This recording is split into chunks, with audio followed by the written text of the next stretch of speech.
ठाकुर जी अपने सब ग्वाल बालों के साथ में आनंद करते हैं।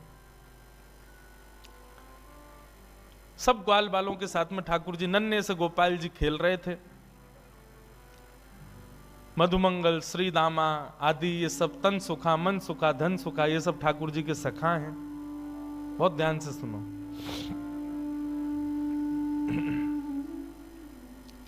ये सब सखा हैं ठाकुर जी के। एक दिन ठाकुर जी सब ग्वाल वालों के संग खेल रहे थे। सो ठाकुर जी का सखा श्री दामा बीच खेल से ही जान लगो। ठाकुर जी बोले, अरे भैया कहां को जा रहे हो? लाला मैं तो अपनी ससुराल जा रहा हूं। ठाकुर जी तुरंत पहुंच गए श्री दामा के पास, हाथ पकड़ लियो। बोले, ससुराल जी कौन सा काम है भैया?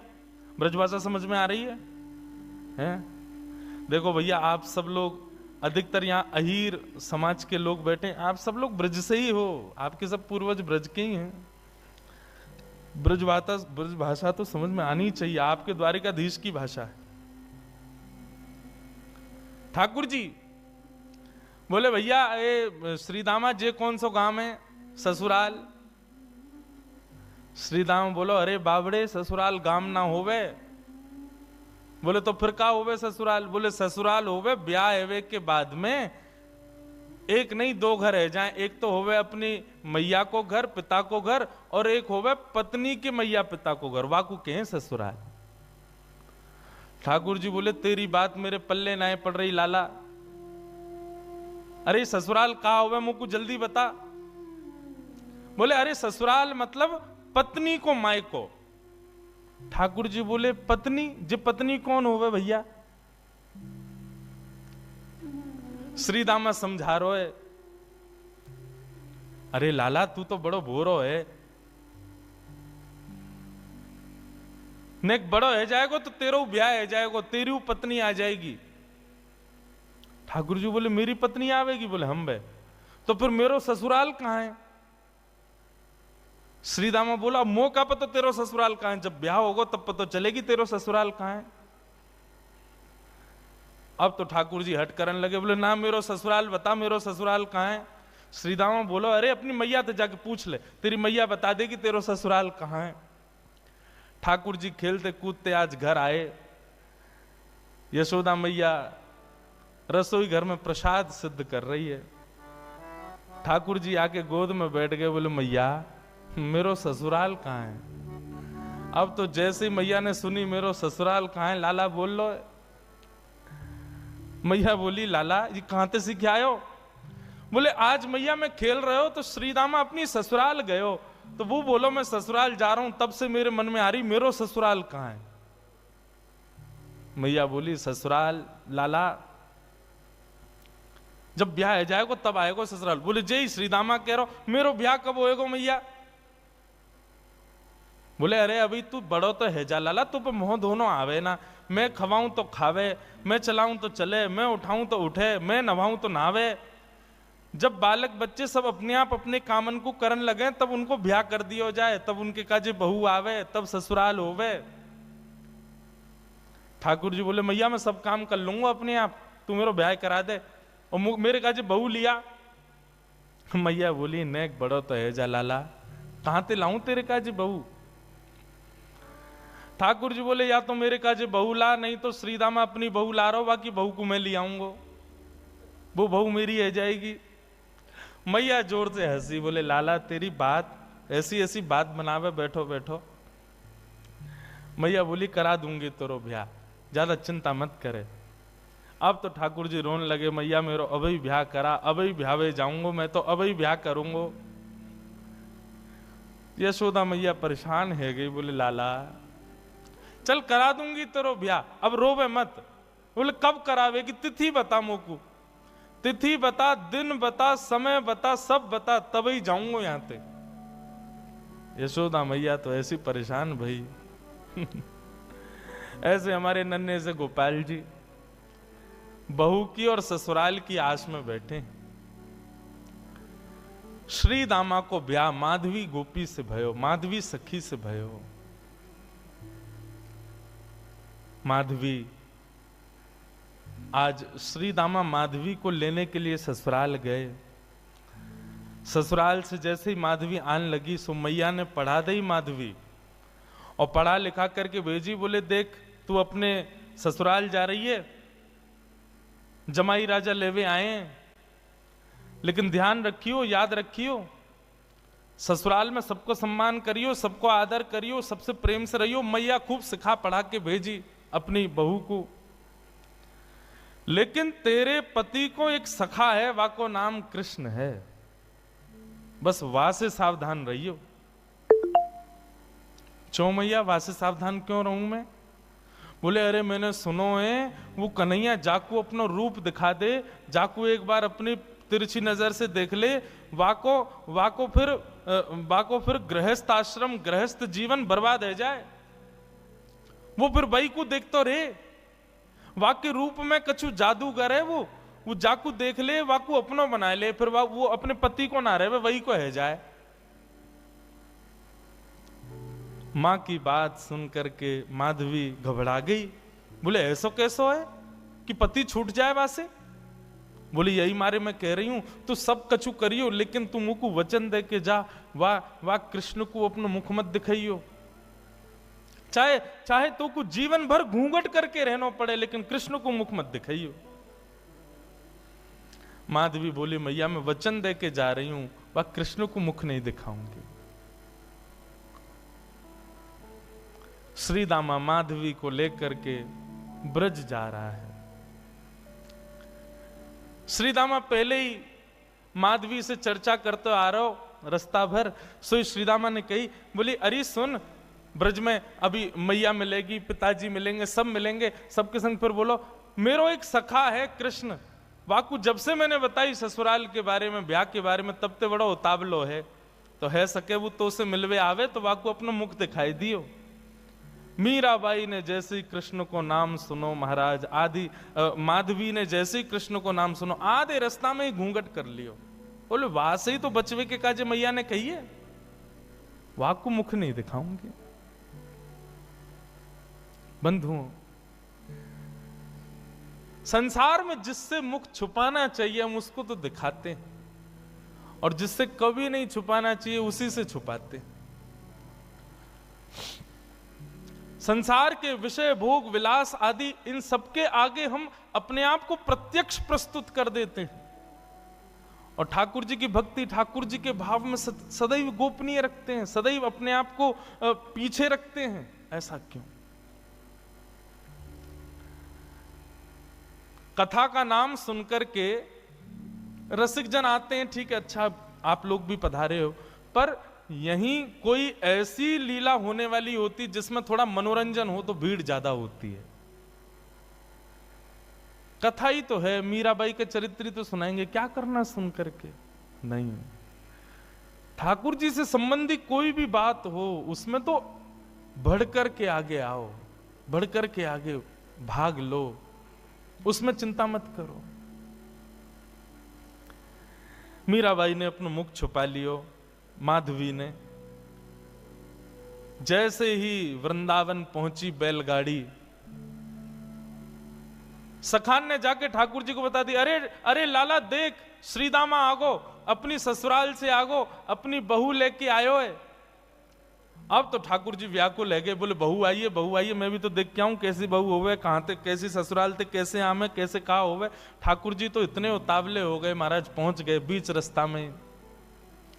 अरे भैया श्रीदामा आ गए हो? बोले हाँ आ गए हो लाला। कहाँ है तेरी बहू, कहाँ बैठी है? बोले पीछे बैठी है। बोले अच्छा, मुख मुख दिखाई दे। बोले तू देवर है, वो तेरी भाभी है, भैया खुद ही देख ले। जैसे ही रथ रुका, माधवी भीतर से सुन रही थी कि कृष्ण आ गया है। माधवी ने घूंघट कर लियो, आसपास सौल आदि और पड़ी, वो भी ऊपर से डाल नहीं, मुख मोड़ करके बैठी है, कहीं से भी मुख दिख नहीं जाए, एक अंग भी मेरो दिख नहीं जाए, मेरो पातिव्रत धर्म नष्ट नहीं है जाए। मेरी मैया ने मुझसे कही कि जो वाकु देख ले या वाकी नेत्रन में आ जाए वो कभी जीवन भर अपने पति की ना रह पावे, वाकु मुख नहीं दिखाऊंगी। ठाकुर जी भीतर पहुंच गए। श्याम सुंदर बैठे हैं सामने और माधवी से कह रहे हैं, अरे श्रीदामा की बहू नेक हमऊ तो दिखा तेरो मुख कैसो है। अरे नेक दिखाए दे। मेरी मैया ने तो, मैंने तो मैया से कही मैं श्रीदामा की बहू ले जाऊंगा, मैं तो तू को ले जावे बारो, लेकिन मैया ने मुझसे कही है कि वो मेरा ब्याह कराए देगी। मैं तो ब्याह कर लूंगा, मेरी वो बहू आ जाएगी, लेकिन एक बार देखूं तो सही बहू होवे कैसी है। नेक दिखाए दे। मीराबाई तो और छुपावे, मुख नहीं दिखावे ठाकुर जी को। ठाकुर जी कभी पाम पकड़े सो इधर को है जाए, नेक ठाकुर जी बगल में आमे सो इधर को भाग जाए। खूब देर ठाकुर जी मनोहार करते रहे, लेकिन माधवी ने अपना मुख नहीं दिखाया। थोड़ी बहुत देर तो ठाकुर जी मनोहार करते रहे, जब माधवी ने मुख नहीं दिखाया सो ठाकुर जी बोले, देख तू मोसों अपनो मुख छुपाए रही है, तो है ना पतो मेरो मुख देखवे के काजे सब तरस हैं, सब तड़फ हैं। बड़े बड़े ऋषि महात्मा ज्ञानी हिमालय पे जाकर के तपस्या करें तब जाके मेरो मुख दिखे, और तेरे सामने प्रत्यक्ष बैठा हूं, हाथ जोड़ रहा हूं, पाम पर रहा हूं, तब वो अपना मुख नहीं दिखा रही है। जा तड़पेगी तू मुंह को देखवे के काजे, तरसेगी, व्याकुल रहेगी जीवन भर। माधवी ने मानो ऐसा इशारा किया कि मोह देखवे की जरूरत ना है, मोह तड़पवे की जरूरत ना है, चले जाओ यहां से।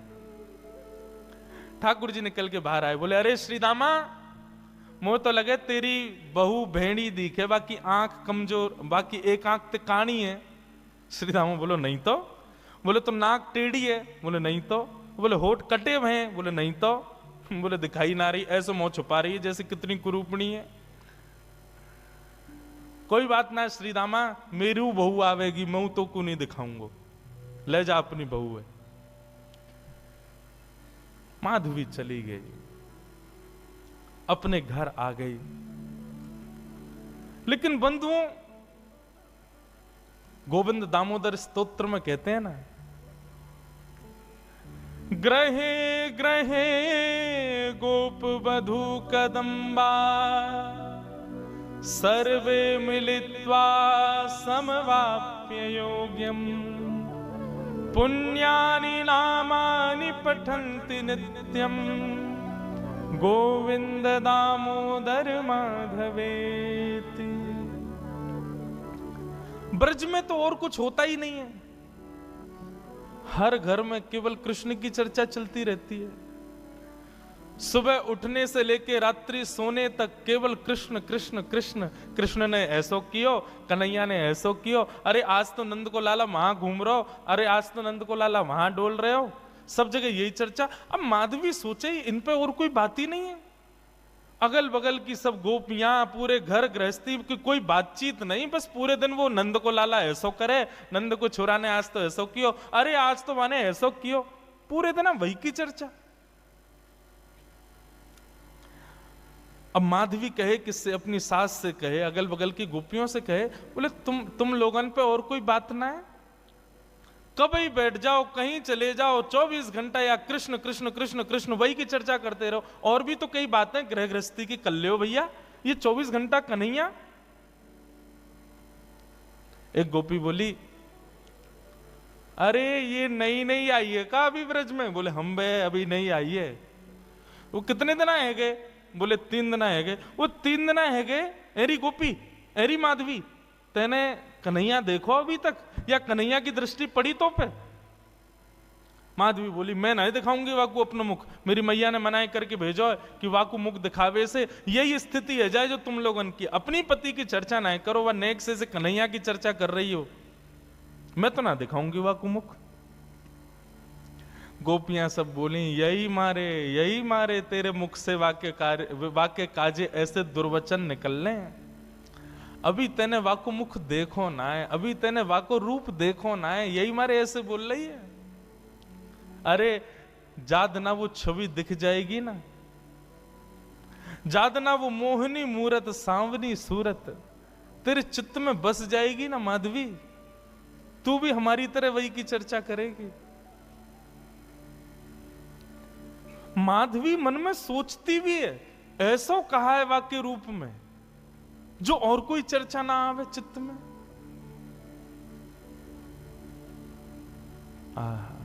बंधुओं, अष्ट सखा गाते हैं। सबने गाया, किसने नहीं गाया?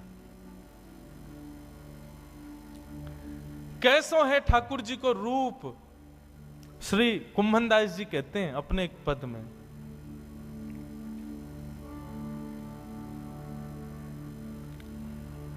नैना पलक लागे नहीं रूप देखे। अरे माधवी, वह कन्हैया को रूप कैसो है? बोले नेत्रन से जब वो सामने दिखेगा ना, तो जैसे पलक मानो झपकनो अपने आप को भूल जाएंगी, ये पलक नीचे आनो भूल जाएंगे। आज हम संसार की कोई वस्तु देखें तो पलक ना जाने कितनी बार झपके, हमें खुद को पता ना चले। बोले श्याम सुंदर जब नेत्रन के सामने आएंगे तो पलक भी भूल जाएंगी कि हमको झपकनो है। ऐसा रूप है वाको।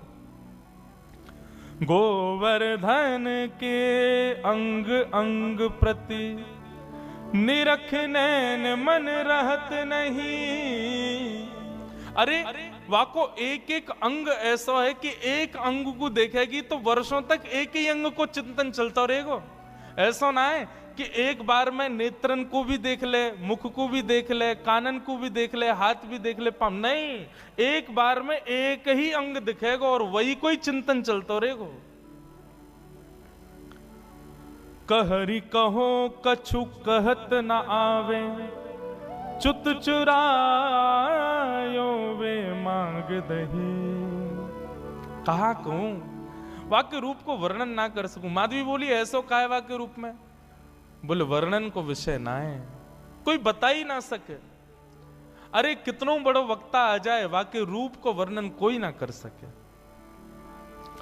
कुंभनदास प्रभु के मिलवे की, कुंभनदास प्रभु के मिलवे की, सुंदर बात सखियन सो कहे। आहा नैन पलक लागे नहीं। ऐसा रूप है वह कन्हैया को। अब तो माधवी पतो चल जाए या गली में कन्हैया है तो वह गली में ना जावे, पतो चल जाए कि यहां से अभी गुजरे तो वहां नहीं जावे, हर जगह से अपने आप को बचावे। लेकिन मैं अपनी कथा में कहा करता हूं बंधुओं, 5000 साल पुरानी बात नहीं, आज भी वृंदावन आपके भीतर पंच रसों से कृष्ण को प्रवेश कराता है। आज भी देखोगे तो श्री कृष्ण दिखेंगे वृंदावन में, कहीं नहीं तो दीवारों पे दिख जाएंगे, कहीं नहीं तो कहीं भी दिख तो जाएंगे। आंख बंद कर लोगे तो कानों से नाम के रूप में प्रवेश कर जाएंगे, कान भी बंद कर लोगे तो जीभ से जो भी पा रहे हो वो सब प्रसाद ही है, वृंदावन में सब भोग ही है, तो रूप रसना के रूप से प्रवेश कर जाएंगे। मुख से कुछ खाओगे नहीं, नेत्रों से देखोगे नहीं, आंखों कानों से सुनोगे नहीं, तो नासिका से प्रवेश कर जाएंगे। क्योंकि वृंदावन में जितनी हवा बह रही है वो भी राधा रमण, राधा वल्लभ, बांके बिहारी, मदन मोहन, राधा दामोदर सबके चरणों का स्पर्श करके बह रही है। कहां तक बचोगे? वृंदावन पहुंच गए, वृंदावन की सीमा में प्रवेश कर गए, भजन आपका तब से शुरू हो जाता है। सांस लेना भी भजन है वृंदावन में, क्योंकि हवा में भी कृष्ण तत्व है। माधवी कहां तक बचाए अपने आप को? मैया ने कही मुख मत दिखाइयो। अरे मुख तो मैं खूब छुपा रही हूं, लेकिन कानों से भी कृष्ण कृष्ण। जहां बैठ जाऊं कहीं भी ऐसी कोई जगह ही नहीं जहां कृष्ण की चर्चा नहीं होती। माधवी तो अब तो ये स्थिति हो गई कि रात में सपने में भी उसको ठाकुर जी के अनुभव होते हैं। मुख नहीं दिखता क्योंकि देखा तो कभी है नहीं, लेकिन इतना सुन लिया है कि उसको अनुभव हो गया है कि चरण ऐसे हैं, हाथ ऐसे हैं, चाल ऐसी है, मुस्काते हैं तो ऐसे, फिर उठ जाती है, मुख से पानी से मुख धोती है और फिर विचार करती है सोऊं भी तो कैसे, नींद में भी तो वही दिख रहा है, कहां तक बचूं मैं। माधवी की स्थिति 24 घंटे चिंतन में श्री कृष्ण श्री कृष्ण श्री कृष्ण। एक दिन परेशान हो गई, रात्रि में सो गई, कानों में रुई लगा ले तो भी क्या, चिंतन में तो वही चल रहा है, कहां तक बचे।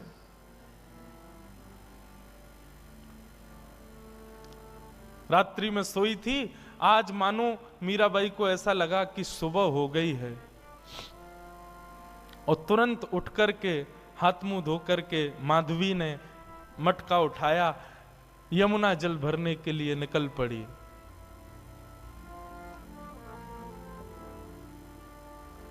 उसको लगा समय हो गया है यमुना जल भरने का। सब गोपियां साथ में जाती थीं यमुना जल भरने के लिए, लेकिन मीरा आज माधवी समय से पहले ही उठ करके चली गई। उसको लगा कि समय हो गया है, और पहुंच गई यमुना के तट पर। तट पर जाकर के देखा अभी तक कोई भी नहीं, अकेली मैं, बाकी सब कहां चली गई। हो सकता है मुझे विलंब हो गया हो, या मन में भाव आया मैं जल्दी आ गई हूं तो कोई बात नहीं, भर लेती हूं, आई गई हूं तो। अकेली है यमुना के तट पर माधवी। जैसे ही यमुना जल भरने लगी मटके में, रोज उठा के लेके जाती है खुद ही, लेकिन आज मटके में जल जैसे ही भरा, उठाया तो उठे ना, भार बढ़ गया है, भारी हो गया है। अब तो लगी है उसको उठाने में, कभी खूब प्रयास करती है, खींचती है, आसपास देखती है कोई आ जाए, कोई आके उठवा दे।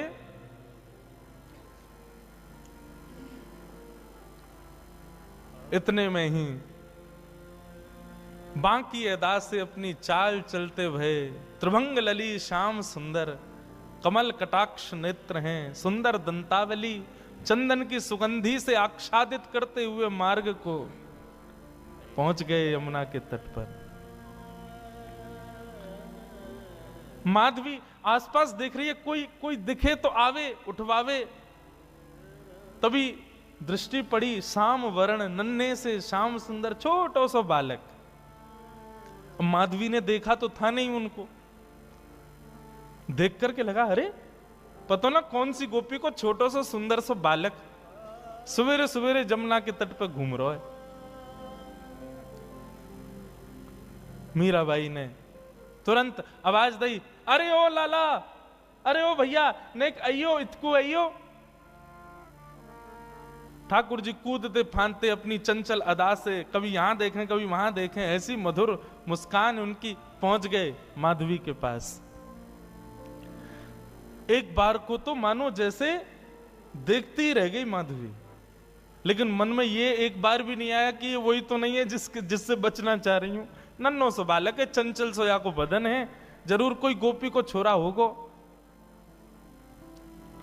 मटकी रखी है और माधवी ने कही, अरे लाला तूने किए जल की भरी, यमुना जल की भरी मटकी ने ऊंचाई दे, मुंह पे उठना ही रही है, बहुत भारी है गई है। ठाकुर जी इशारों करके बोले हाँ मैं उठवाए दूं। अब भाई जैसे मीराबाई माधवी उठाने लगी, ठाकुर जी ने अपनी दोनों भुजान को वहां में मानो जैसे एक भाव जैसो दियो, सोई मटकी उठ गई। अब मटकी तो उठी, ठाकुर जी नेक से नेक उठा के इतनी ऊपर तक कर देते, लेकिन ज्यों ज्यों मटकी उठाई ठाकुर जी त्यों त्यों लंबे रहते चले गए और बिल्कुल मीराबाई के सन्मुख खड़े है गए। ऊंचाई करके जैसे मटकी शीश पे धारण कराई, शीश पे मटकी धारण करते ही माधवी ने अपने नेत्रन से सामने देखो, और जैसे ही सामने देखा, आहा, वरहा पीडम नटवर वपुः कर्णयो कर्णकारम, विभ्रदवासः कनक कपिसं वै जयंतीं चमालां, रंध्रान वेणु वधर सुधया पूरयन गोप वृंदै वृंदारण्यम, स्वपद रमणम प्राविशद गीत कीर्ति।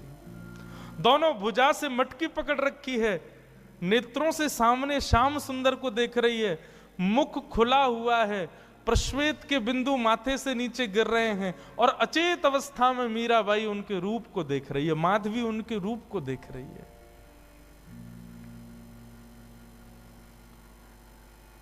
ठाकुर जी के नेत्र ही तो खतरनाक हैं सबसे ज्यादा। एक बार दृष्टि पड़ जाए तो फिर कोई और के रह नहीं पाओगे। मेरे मन में बंधुओं आता है कि हम ठाकुर जी के दर्शन करके पुनः सहज इसलिए हो जाते हैं क्योंकि हमने उनको देखा, उन्होंने अभी हमको नहीं देखा। कभी ठाकुर जी ने यदि हमको देख लियो ना, तो एक बार उनके सामने जाके फिर सहज नहीं हो पाओगे, फिर अन्यत्र कहीं मन लग नहीं पाएगा। मीराबाई माधवी अचेत खड़ी है, ठाकुर जी से जितनो बचनो चारे, ठाकुर जी ने उतने सबरे अपने बाण मार दिए, नेत्रन से कटाक्ष मार दी, मधुर मुस्कान कर दी, अपने रोम रोम को दर्शन कराई दियो। महाराज अब तो माधवी की स्थिति एक जड़वत कोई मूर्ति जैसे खड़ी रहती है, ऐसे खड़ी है। गोपियों ने एक ही दिन पहले ही बताया था कि वो दिख जाता है तो क्या होता है, वही हो गया। अब ठाकुर जी तो अपने सैन चला करके वहां से भाग गए। समय हुआ उन गोपियों के आगमन का जो यमुना जल रोज भरती थी। जैसे ही आई, आकर के देखा अचेत अवस्था में अभी भी ऐसे ही खड़ी है माधवी। सबने आकर के देखो, अरे ये तो हमारी माधवी है, अरे ऐसे कैसे खड़ी है भैया, अरे सांप सूंघ गए हो का है गो, ये तो ऐसे मूर्तिमंत है कि खड़ी है। कोई हाथ पकड़े, कोई पाम पकड़े, कोई मुख को खींचे, थोड़ी हिलावे, लेकिन बिल्कुल मूर्तिमंत। नेत्रों से केवल 2 अश्रुबिंद गिर रहे हैं, आंखें पलक झपक भी नहीं रही हैं, मानो केवल देह खड़ा हो। चित्त वृत्ति तो ले गया अपने साथ, खड़ी।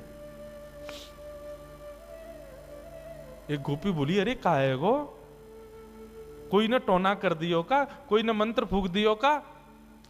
एक गोपी मंद मंद मुस्काए के बोली, बोले कहीं ऐसा तो ना है नंद जी को छोनाया ने देख लियो होए।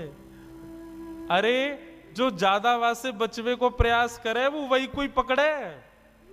ये बहुत घूमती ना, वाकू नहीं देखूंगी, वाकू मुख नहीं दिखाऊंगी, वासे वाकू वाकी तरफ नहीं करूंगी। मुझे लगे कहीं वही ने तो याकू अपनो दर्शन नहीं करा दियो।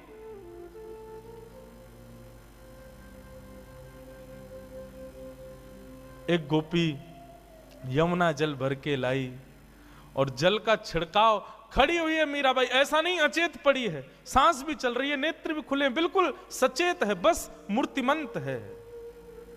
पानी का छिड़काव किया, मुख पर जैसे जल मारा, तब मानो जैसे रुकी हुई श्वास आई हो और जल पड़ते ही मूर्छित होकर के गिर पड़ी माधवी।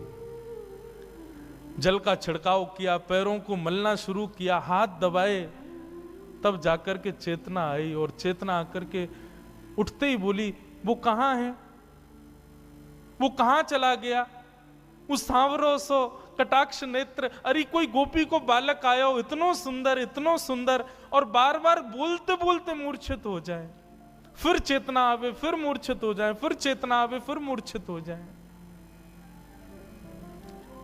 सब गोपियां चिंतित नहीं, मुस्कुरा रही हैं। अब जैसे ही माधवी चेतना में आई, आते ही बोली, तुम सब मुस्कुरा रही हो, मेरी स्थिति तो देखो, मुझ को ज्वर चढ़ रहे हो है, मुझसे चलो ना जा रहे हो, मुझसे उठो ना जा रहे हो, मेरी स्थिति ऐसी क्यों हो रही हो, तुम सब मुस्कुरा रही हो।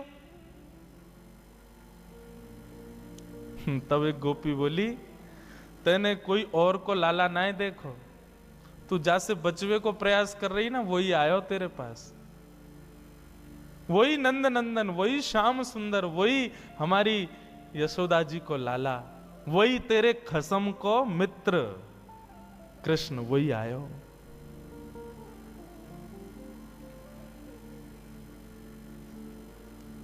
मीराबाई, माधवी अब तो बेचैन हो गई, मैं कहां करूं, कहां जाऊं, मुझको घबराहट है रही है, मैं मुंह से उठो ना जा रहा हूं, मुझसे चलो ना जा रहा हूं, मैं बोल भी ना पा रही, बार बार अचेतना है रही है, कछु करो ना। सब प्रकार के प्रयास किए, लेकिन माधवी कहे नहीं, अब तो एक ही उपाय है कि वाके सामने मुंह को ले चलो, मुंह को दिखाए दो, वाको रूप दिखाए दो।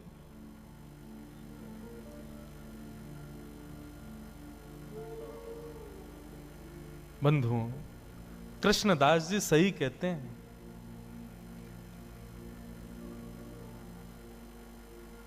सजल श्याम घन वरण लीन है, फिर चित अनत न भटक्यो, मेरो मन गिरधर छवि पे अटक्यो। मेरो मन गिरधर छवि पे अटक्यो, मेरो मन गिरधर। गाओ बंधुओं, माधवी मीरा इनके चरित्र को सुन तो रहे हम, पर ये स्थिति होना असंभव है। पर जिसके संग भी होती है ना, उसको ब्रह्म सुख जैसा लगता है। माधवी कह रही है मुझे कष्ट हो रहा है, लेकिन कष्ट अनुभव ऐसा है भी नहीं कि मुझे कष्ट हो रहा है। सांसारिक देह की स्थिति पूछो तो मैं कष्ट में हूं, पर मेरी अंतरात्मा से पूछो तो मैं ब्रह्म सुख में हूं। मुझे आनंद आ रहा है, मुझे छेड़ो मत, रहने दो इसी अवस्था में। ऐसी स्थिति हो गई माधवी की। मेरो मन गिरधर छवि पे अटक्यो, मेरो मन गिरधर छवि पे। बंधुओं सुनो, नेत्र बंद करके अपने चित्त में ठाकुर जी का स्मरण करो, दिव्य झांकी का अनुभव करो और संग संग गाओ, मधुर भाव से गाओ, ठाकुर जी को याद करके गाओ। मेरो मन गिरधर छवि पे अटक्यो, मेरो मन गिरधर छवि पे अटक्यो, मेरो मन गिरधर छवि पे अटक्यो, मेरो मन गिरधर छवि पे अटक्यो। हो ललित त्रिभंगी चाल पे चल के, ललित त्रिभंगी चाल पे चल के, ललित त्रिभंगी चाल पे चल के, ललित त्रिभंगी चाल पे चल के, चिबुक चारू गड़ी ठट क्यों, हो चिबुक चारू गड़ी ठट क्यों, मेरो मन गिरधर छवि पे अटक्यो, मेरो मन गिरधर छवि पे अटक्यो, मेरो मन गिरधर छवि पे अटक्यो,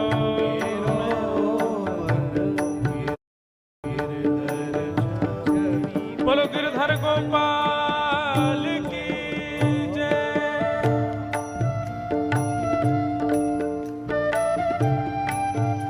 जय हो प्राणनाथ।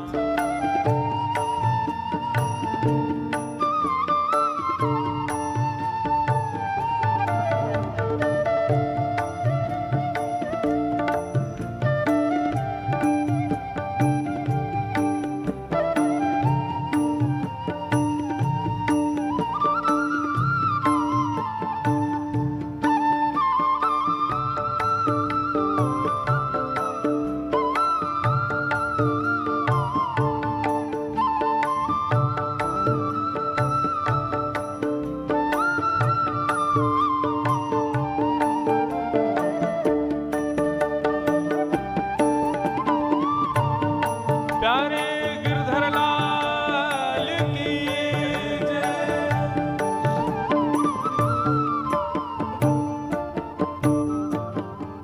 सजल श्याम घन वरण लीन है,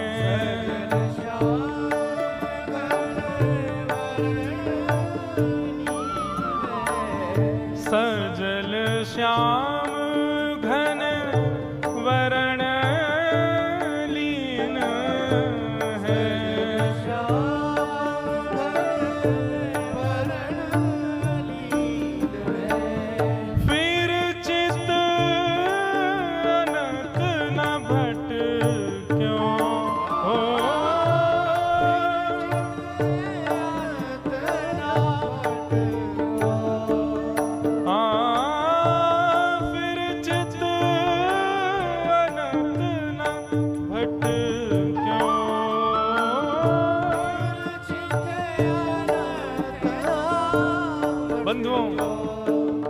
जैसा मैं कह रहा हूं और जैसा हम अभी माधवी जी के चरित्र में सुन रहे हैं, ये बिल्कुल सत्य है।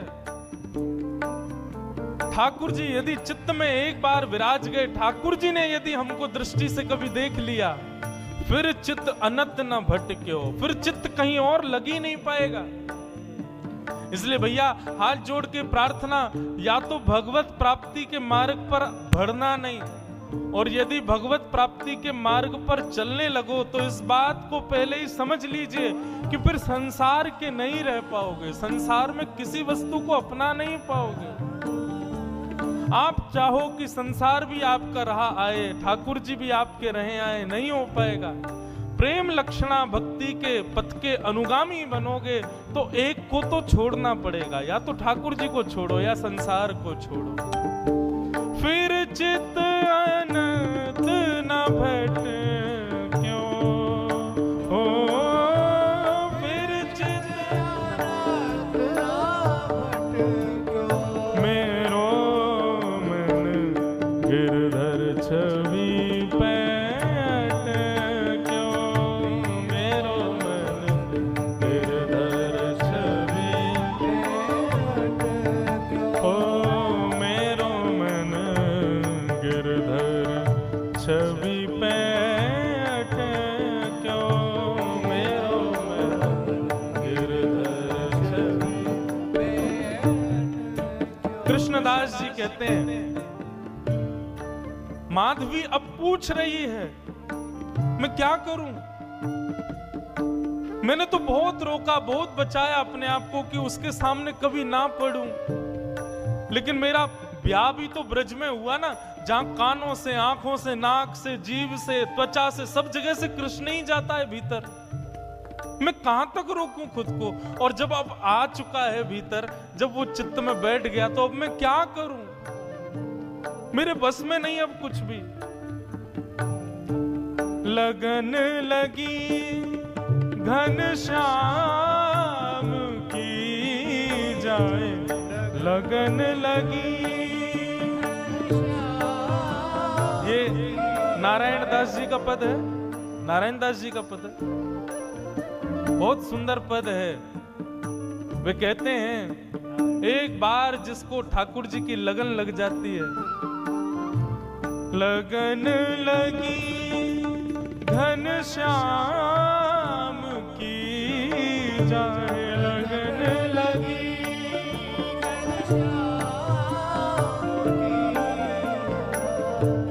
लगन लगी घनश्याम की जाए, लगन लगी। कृष्णदास जी कहते हैं, एक बार लगन यदि लग गई ठाकुर जी की, फिर संसार के नहीं रह पाओगे, तो फिर करें क्या? फिर क्या उपाय है? एक ही उपाय है, कृष्णदास किए प्राण न्युछावर,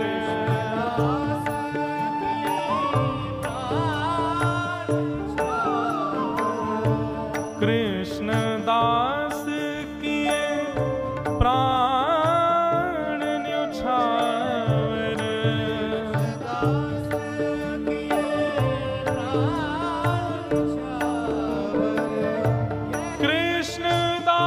कृष्णदास किए प्राण न्युछावर,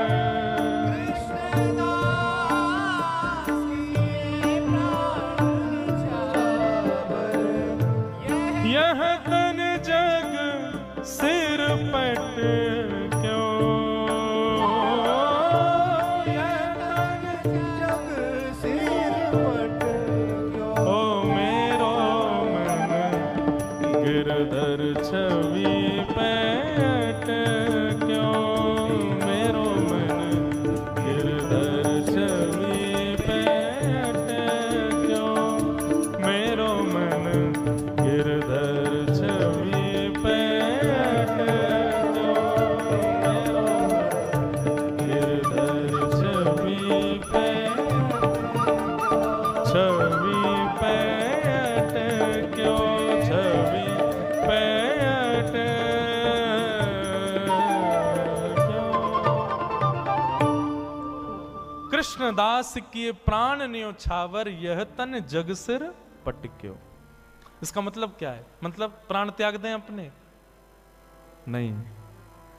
कृष्णदास किए प्राण न्योछावर का मतलब जीवन न्योछावर। अब जीवन की हर स्थिति ठाकुर जी को अर्पित करो। अभी हम लोगों ने अपना पूरा जीवन किसको अर्पित कर रखा है? अपने तन को। इसी को ही सजाने संवारने खिलाने पिलाने उठाने सुलाने, इसी का नाम यश वैभव कराने में ही लगे रहते हैं हम लोग। लेकिन वैष्णव भक्त का एक एक क्षण केवल ठाकुर जी के लिए होता है। इसलिए मैं पहले ही टर्म्स एंड कंडीशंस बता दूं, या तो इस भक्ति के मार्ग के अनुगामी बनना मत, बनो तो इस बात को पहले ही समझ लेना कि संसार की फिर कोई क्रिया नहीं कर पाओगे। मीराबाई का चरित्र मनोमंथन के लिए सुनिएगा, मनोरंजन के लिए नहीं। कहीं मीराबाई का चरित्र हृदय में घर कर गया तो फिर संसार के नहीं रह पाओगे आप। जो मैं बीच में पंक्ति छेड़ रहा था, मीराबाई की स्थिति क्या है?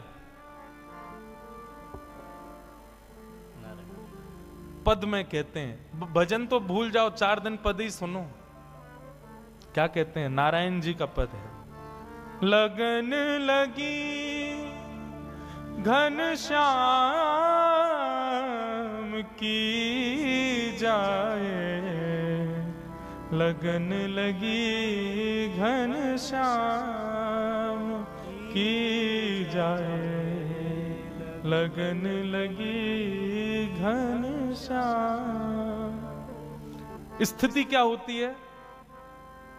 धरत कहूं पग परत है कित हूं, रखोगे कहीं पैर और जाएगा कहीं।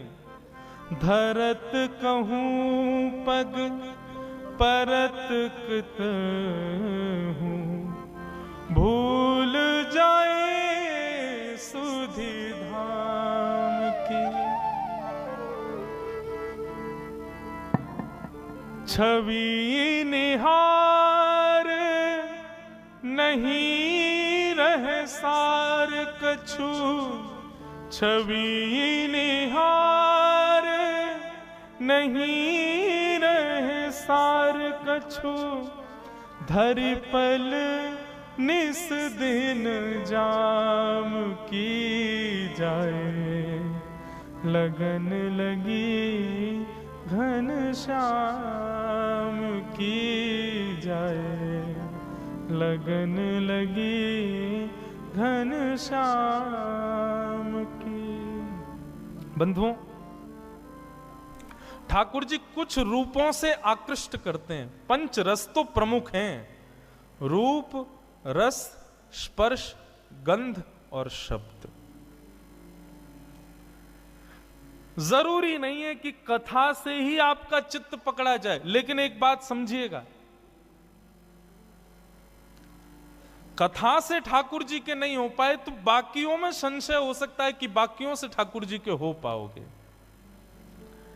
या तो ठाकुर जी का रूप देख करके आप उनके आसक्त हो जाओगे, या तो ठाकुर जी के रसयुक्त कीर्तन पद को सुन के उनके हो जाओगे, या तो ठाकुर जी के या ठाकुर जी के वैष्णवों के स्पर्श से उनके हो जाओगे, या ठाकुर जी की सुंदर गंध यानी कि उनके अनुभव से उनके हो जाओगे।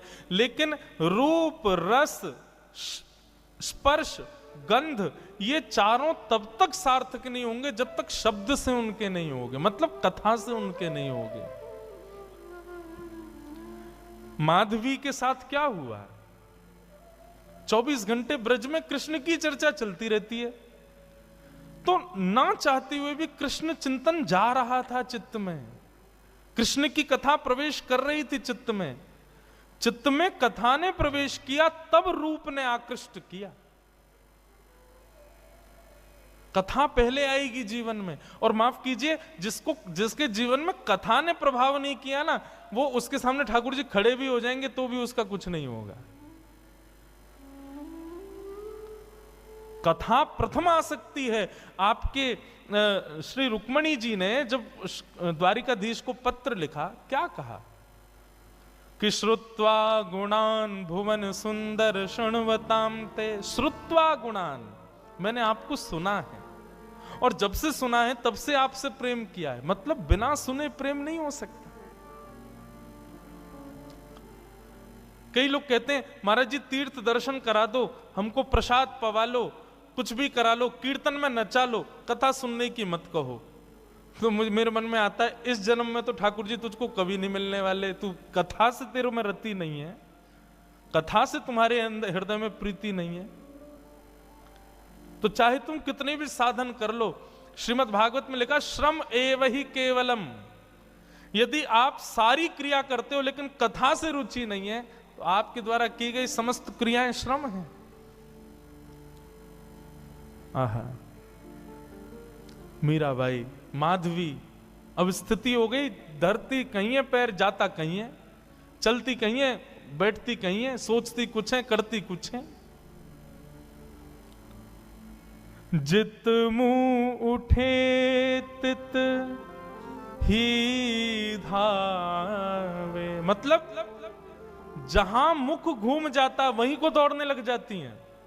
वो खड़े श्याम सुंदर, मुख यहां घूम, अरे वो खड़े श्याम सुंदर। जित मुंह उठे तित तित ही धावे, सूरत न छाया धाम की। अस्तुति निंदा करो भले ही, मेड़ तजी कुल जाम की।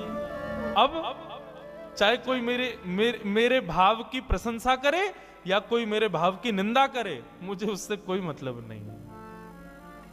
अरे तू तो पागल है, तू तो ऐसी है, तू तो वैसी है, कोई बात नहीं। अरे ये तो परम भक्त है, परम वैष्णव है, तो प्रशंसा सुनने से ज्यादा अच्छा भी नहीं लगता, और कोई बुरा कहता है तो बुरा भी नहीं लग रहा है। ऐसी स्थिति हो गई। नारायण बौरी भई डोले, नारायण बौरी भई डोले, रहू न काहू काम की जाहे, लगन लगी घन श्याम की जाए, लगन लगी घन श्याम।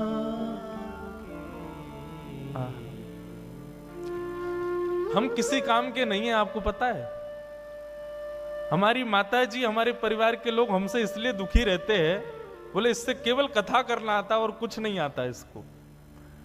हम जब, वैसे तो घर जाने का अवसर नहीं मिलता, 2-3 महीना कथाओं में ही रहते हैं, लेकिन जब घर जाते हैं तो घर के काम माता जी कहती हैं ये भी देखो, वो देखो, भैया इतने दिन में आए हो, ये देखो, तो वो सब होता ही नहीं है। बस कथा करा लो, ठाकुर जी की सेवा करा लो, उत्सव करा लो, इसके अलावा कुछ और करने को कहोगे तो हम बिल्कुल अंगूठा छाप हैं हर चीज में, हमसे कुछ नहीं हो सकता। और यही स्थिति है बंधुओं। यदि आप संसार के और किसी काम के रह गए तो समझो अभी ठाकुर जी के भय नहीं। माधवी की स्थिति ऐसी हो गई। लगन लगी घन श्याम की जाए, लगन लगी घन श्याम। व्याकुल हो गई माधवी, गोपियों से कहने लगी मैं तुम्हारे हाथ जोड़ूं, पैर पूजूं, मुझे नंद नंदन के पास ले चलो। बंधुओं, यह हमारे ब्रज साहित्य की कथा है। ब्रज की कोई गोपी जब उसको ठाकुर जी का दर्शन करना होता था तो क्या करती थी? यमुना जल भरने जाती और चलते चलते धूप का बहाना लगा के कि धूप में चक्कर आ गए और चक्कर खा के गिर जाती, और फिर उस पर जल डालो, औषधि पिलाओ, किसी से ठीक नहीं होती। तब 2-4 गोपी जाती ठाकुर जी के पास, बोले एक गोपी बेहोश हो गई, चलो। ठाकुर जी आते फिर, और ठाकुर जी आकर के वाक्य कान में आकर के कहते चल रही गोपी जल्दी खड़ी है जा, मैं आ गयो। सोई गोपी चेतना में आ जाती, ठाकुर जी को देख लेती, ठीक हो जाती। ठाकुर जी वैद्य बन गए, वैद्य राज। गोपियों की चिकित्सा करते हुए घूमते हैं। एक बार एक गोपी की मैया बोली, बोले ये लाला बड़ो कान में कहा बोले, सबरी गोपी उठ के खड़ी है जाए। एक बार वो वृद्ध गोपी ने विचार किया, आज मैं बीमार होके देखूं, मैं देखूं कहा बोले कान में। उसकी भावना तो कुछ थी नहीं, ठाकुर जी के प्रति प्रेम तो था नहीं। ऐसी चलती चलती हाय राम गिर गई करके बेहोश हो गई। गोपी बोली अरे बेहोश हो गई है सासू मां, कन्हैया को बुलाओ। ठाकुर जी आए, ठाकुर जी आके देखते ही पहचान गए, बोले भाव नहीं है, जबरदस्ती पहचान करना चाह रही है कि मैं कान में क्या बोलता हूं। ठाकुर जी आए, आकर के पहले नब्ज उठा के देखी, बेहोश थोड़ी थी, चेतना में थी, वो तो सुनना चाह रही थी कान में मंत्र क्या बोलते हैं ये।